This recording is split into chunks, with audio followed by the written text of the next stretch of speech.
نبی پاک صلی اللہ علیہ وسلم نے ارشاد فرمایا کہ جس شخص نے جمعے کی نماز کے بعد 100 مرتبہ اس دعا کو پڑھ لیا نا تو اللہ تعالیٰ اس بندے کے نامہ اعمال میں 1,00,000 نیکیاں اللہ تعالیٰ لکھ دیتا ہے فرشتوں کے ذریعے،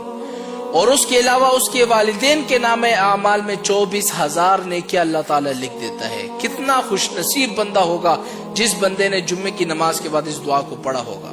اور جس نے مس کر دیا، اس دعا کو نہیں پڑھا، اب ان کی مرضی ہے، ان کو یا تو پتہ نہیں ہوگا یا پتہ ہوگا، شاید ان کے نام اعمال میں نیکیاں زیادہ ہو، لیکن آپ نے اس دعا کو جمعے کی نماز کے بعد 100 مرتبہ پڑھ لینا ہے، اللہ تعالیٰ آپ کے نام اعمال میں 1,00,000 نیکیاں اور آپ کے والدین کو 24,000 نیکیاں اسی وقت مل جائیں گے۔ اب وہ دعا کون سی ہے جو نبی نے ہمیں بتلائی ہے؟ وہ دعا یہ ہے سبحان اللہ العظیم و بحمدہ۔ اس دعا کو 100 مرتبہ ہر جمعے کی نماز کے بعد پڑھ لو،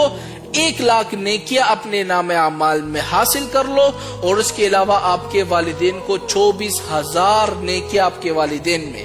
کے نام اعمال میں لکھ دی جائے گی۔ اگر وہ دنیا سے جا چکے ہیں تب بھی آپ کے لیے ثواب ہے، ہر جمعے کو آپ کے والدین کے نام اعمال میں نیکیاں لکھی جائے گی،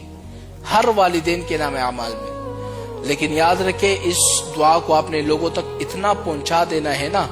تاکہ آپ کا پہنچانے کا حق ادا ہو جائے، تاکہ جمعے سے پہلے وہ یہ پیغام سن لینا، اور اگر آپ کی وجہ سے انہوں نے یہ عمل کر لیا تو آپ، اگر ایک بندے نے آپ کے شیئر کرنے کی وجہ سے اس پر عمل کر لیا نا تو آپ کے نام اعمال میں 2,00,000 نے کیا، اگر اس نے آگے شیئر کیا پھر آپ کے نام عمل 3,00,000 لکھ کیا۔ جتنا آگے لوگوں تک پہنچاتے رہو گے، جتنے لوگ عمل کرتے جائیں گے، آپ کو اتنی زیادہ نیکیاں ملتی جائے گی۔